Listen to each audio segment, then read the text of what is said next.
سردار کونین صلی الله علیه وسلم او فرمایل چې دو سیزونه مې در تپریخي دي، یو د خدای قرآن، بل زما حدیث. که تاسو د خدای په قرآن عمل کولو او زما په حدیث، نو تاسو بچره نه گمراه کېږئ او هر وخت به د الله د رحمت د سوري لاندې. که تاسو قرآن او حدیث پرېښو نو خدای به تاسو پرېږدي، نو ذلیل به یئ، خوار به یئ، رسوا به یئ، تباه به یئ، وهل به خورئ. لکه نن وګوره په ټوله دنیا کې مسلمان قوم ذلیل، رسوا. نن مونږ د یو کافر ملګري او د بل کافر دشمنان. امریکا هغه کافر دی چې د اسرائیلو ملا امریکې مضبوطه کړې ده او د اسرائیل په لاس عرب ټول تباه کړه امریکې. خو مونږ لا وچې شودې را لیږي، غنم منم را لیږي، نو زمونږ ماما دی. امریکا زمونږ ماما دی ځکه چې هغه د بنولې تیل را لیږي او چپای را لیږي او چرته ډاکټران را لیږلي په کیمپونو ګرځي، هغه زمونږ ماما دی او دا کافر. امریکا د روس نه زیاته کافر او شیطان مل. نن صاحب تاسو کوم مشر د کلاشن کوپی دی او دا پرون دا سیزونه ما دلته ولید، دا ټم لانچری دی او صاحب یو حال. نو زم یارول ما دلته دا ډزې پرون کول، بس در در در در در در در در یو قیامت. عزیزانو که دا شوق می دا لنډ ځای دی در کول.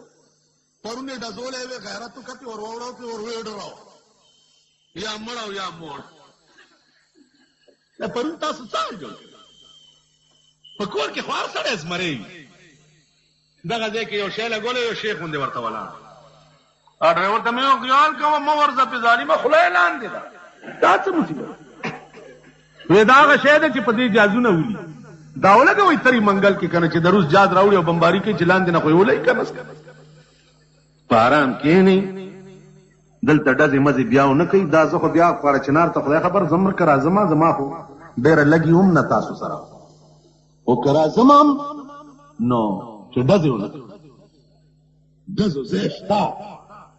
تاسو پرون څومره کارتوس چې الوزولي دي، دا اسراف هم کړی. او د اسراف کوونکي مسله بیا خپلو ملیانو نه تپوس وکړئ چې څوک اسراف کوي د هغې ګناه څومره. دغه پیسې یا دغه کارتوس چې هغه مجاهدینو ته لیږلي وی چې کوم په مورچو کې پراته دي، هغه به ډېر ښه و که دلته هم ډرار جوړ کړی. لږ سوچ وکړئ، عقل وکړئ. کابل در نه سیلاب یوړو، که د ورځې 3 ځله د روس جازونه په پاړه چنار بمباري کولی شي، نو د ورځې 10 ځله په پېښور او په لاهور او په پینډایم کولی شي. ملک در نه سیلاب یوړو، ملیان په غضب اخته یئ، په قهر اخته یئ، په الواګانو کې نښتي یئ. ملک در نه سیلاب یوړو. په کابل کې نن اور ولې بل ولې بل ستاسو د لاسه. د کابل د ښار عمل څنګه و پته ده درته؟ بیا د کابل نه راغلي ایدل د مشرانو حال دی وګوره، د یو بل تیکې او غوښې خوري لګیا. سرحد نه چې واوړې روسۍ او کارملۍ نه ولي، خپلو کې یو بل سره. دا د چا د لاسه؟ دا د دې ملک د مشرانو د لاسه او د هغه ملک د مشرانو. د دې ملک مشران په یو رنګ کې تباه دي او د هغه ملک مشران په بل رنګ کې تباه دي. سوچ وکړه، هغه ملک خو تباه شو، دا ملک هم تباه کیږي. 900 کرته په دې سرحدونو باندې چترال، کوئټه، پاړچنار، لنډی کوتل 900 کرته ستا د سرحد خلاف ورزیانې وکړي. په سوونو خلک پکې مړه، د روس جاز راشي غرام غروم، څو مړه شو؟ 200 مړه شو، 80 مړه شو، 14 مړه شو، 11 مړه شو. که نه دي؟ مونږ څه وکړو؟ مونږ وایي د افغان ناظم الامور یې راوغوښته، سخت احتجاج کیه، سخت احتجاج. سخت احتجاج مې نه کوي نو څه به کوې؟ ته کړت کولی شي، ټت کولی شي، او ټت ولې نه شي کولی؟ ځکه چې ته پاک ایمان پاتې ده. د ټولې مکې مقابله 300 کسانو کړې وه که نه وه کړې په جنګ بدر؟ هغه خدای نه دی اوس، بل خدای دی. هغه دین او مذهب نه دی اوس، بل. که په 300 کسانو جناب محمد رسول الله بدر فتح کولی شي، نو په 10 کروڑو مسلمانانو زما په خدای قسم دی روس هم فتح کېدی شي، روس فتح کېدی. که تاسو خدای ته رجوع نه شوئ، قرآن سره رابطه او تعلق پیدا نه که، په خدای قسم چې کابلیان خو بیا هم ښه وراله په پاکستان کې د سرپناه واغسته، تا او زه به کوم خوازو. یو طرف ته درته هندوستان دی، اندرا ګاندي ته مونږ ډېره مور وې، خو هغه ډېره پلیته ښځه، مونږ یې زامن نه کړو. اوس ازوی حرامي چې ناست دی هغه په مونږ الزام ولګولو، وایي تاسو دا زما مور چې ده د دې سازش په پاکستان کې شوی، مړی در باندې راړولی دی ټکټکو والا. نو بیا تاسو وګورم کشمیر ته خو تلي وایي که نه؟ تلي وایي چې ښځو نه پوزې پرې کولې نتکای پورې. بجلیګر ملا نه ځان نشئ پټولی، کارتوس به هم چې کیسهخانه کې خرڅول بیا دا اوس د غذا په نت کارتوسونه او کلاشن کوپونه کم ځای خرڅېږي لګیا دي. تاسو څه حال جوړ کړی؟ دا نن ستا په ملک کې دا پامبارونو وسله چې ده دا د څه شي وسله ده؟ دا څه دپاره او تاسو پرې کوئ څه؟ دا څه پټې خبرې؟ نو عزیزانو عرض مې دا و چې سوچ وکړئ، انسان هغه دی چې د نن نه په سبا سوچ کوي، د سبا نه په بل سبا سوچ کوي، د بل سبا نه په بل سبا سوچ. دا سوچ در کې نه او نن فائدې ته دی خیال او سبا سوچ دی نه نو تباه به شي، نه به د دې خوا د تلو ځای وي او نه به د دې خوا د تلو ځای. ایمان به هم نه وي ځکه چې ارادې دې پاکې نه وي. د پاکستان مسلمان ډېر اوچت قوم، ډېر غیرتي او بهادر قوم دی، د مشرانو د لاسه تباه شو، قائدین خراب، قیادت صحیح نشتا، ملک تباہ کیږي لګیا دی. لکه د کابل قیادت صحیح نه و، ملیان راغلي دي دلته لګیا دي، لوډ سپیکر یې خولې ته نیولي دي، کومک دی او بومک دی او ټومک دی او کومک دی او دغه تورتوري خو هلته وونه او نه دوی کولی شو دلته د خولې نه نه لرې کړي. دا واورئ د افغانستان خلک یو چې د دې ملک په پرو جنبو کې ګوتې ونه وهئ، د دې قومونو پرو جنبو کې چې تاسو را نه شئ، بل د دې ملک ملیانو سره دا ذاتیات شروع نه کوي کني والله چې دلته به مو وخت تېرېدل ګران شي که نه ده. ته هلته د ظاهر شاه په وخت کې ولې حق نه وي؟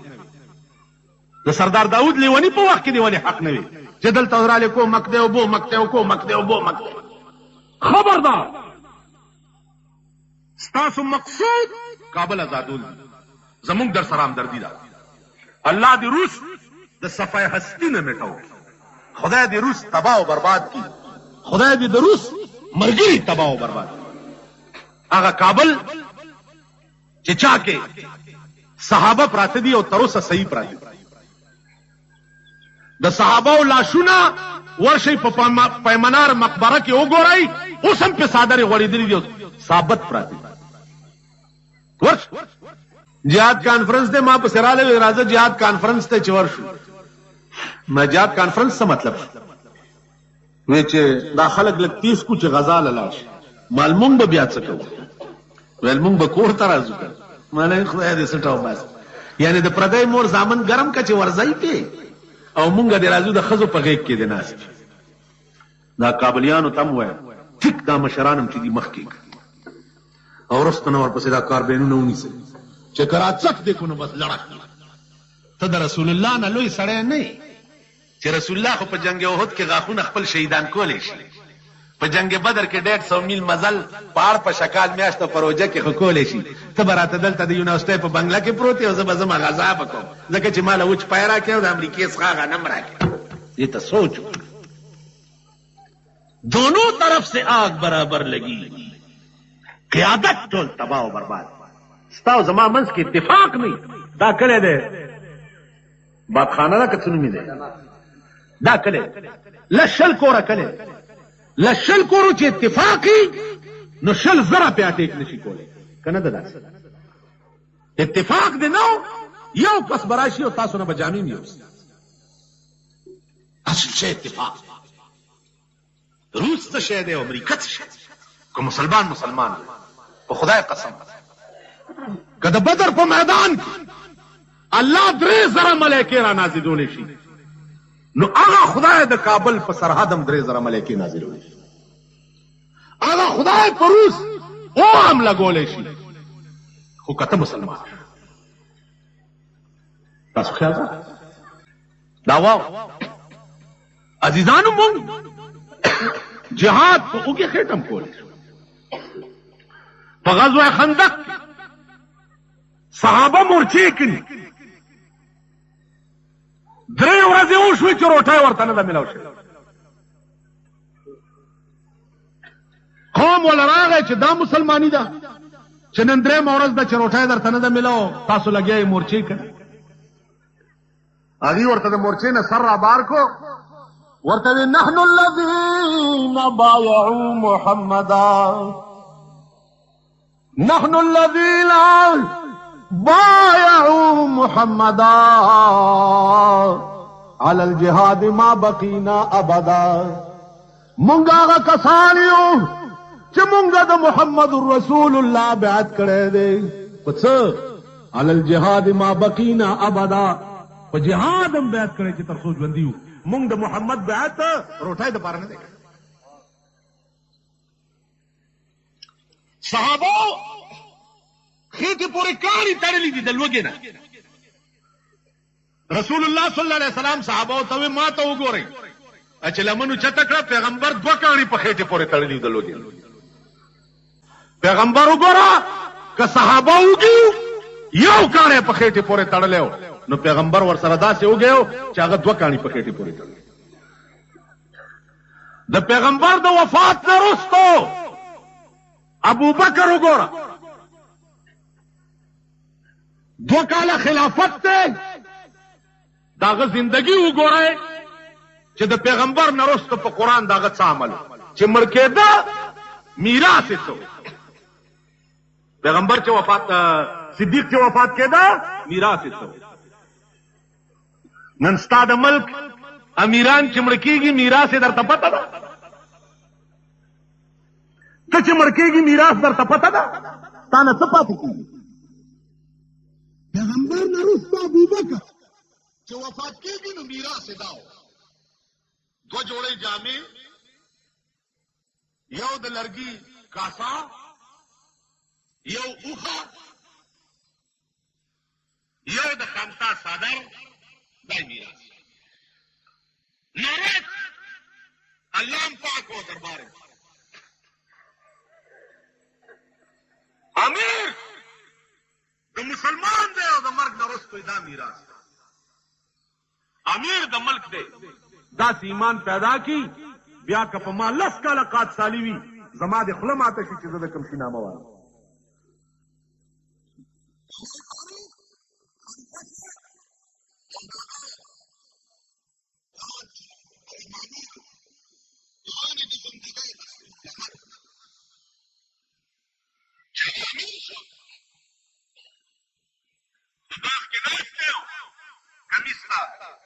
ټاکای ګڼي.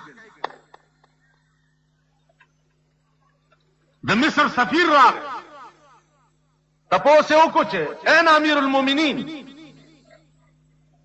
صحابه ورته ویل دا دی چې ګوري په ځمکه ناست دی او کمیس ته ټاکای ګڼي. د مصر سفیر دومره ویرېد چې عمر ورته داسې وکړه په هغه لړزه ولګېد. عمر فاروق ورته وویل تعال لا تخف، راشه یریږه مه. چې راغی ورته ویل څه دا سفارت کاغذونه. خوا سفیر ورته وایي چې امیر المؤمنین زما دې په خدای باندې قسم وي چې د مسلمان قوم داسې امیر وي نو تر قیامته پورې به مسلمان قوم په فریب او دوکه کې پرېږدو. حال د زندګۍ دې دا دی چې په ځمکه ناست او کمیس ته ټاکه ګنډې او روب دې دومره دی چې زه د مصر سفیر یم والله که مې جرت کولی شو چې نږدې درشمه. ستا فیصلې دې په ملک کې د پیرنګي په قانون کیږي، ستا فیصلې دې په ملک کې په رواج کیږي او د قرآن غوندې عظیم کتاب دې موجود وي او ستا فیصلې دې د پیرنګي په قانون یا د ملک په رواج کیږي. خدای به تاسو پرېږدي؟ پرېښو چېرته.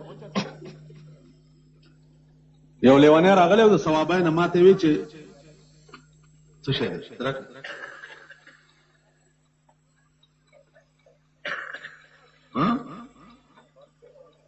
څه دي دا ماما څه شی اخیستی شي؟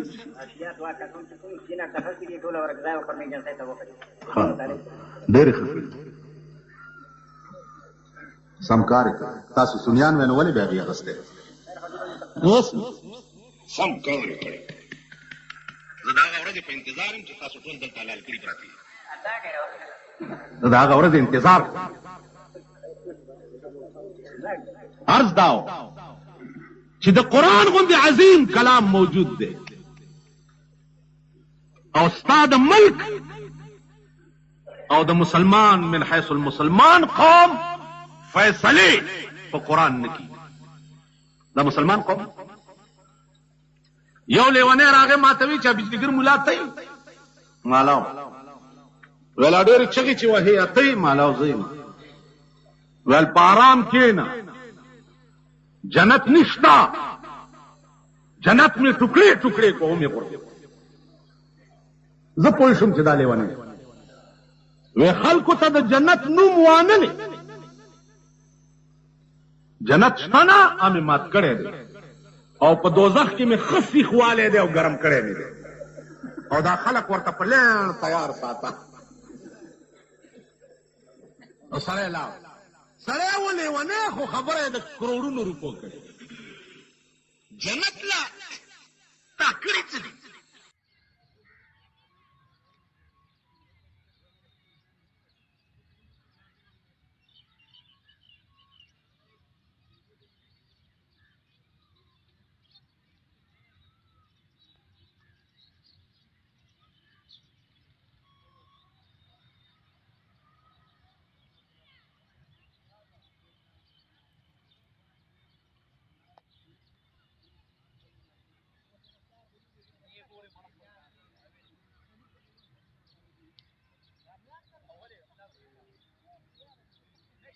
اول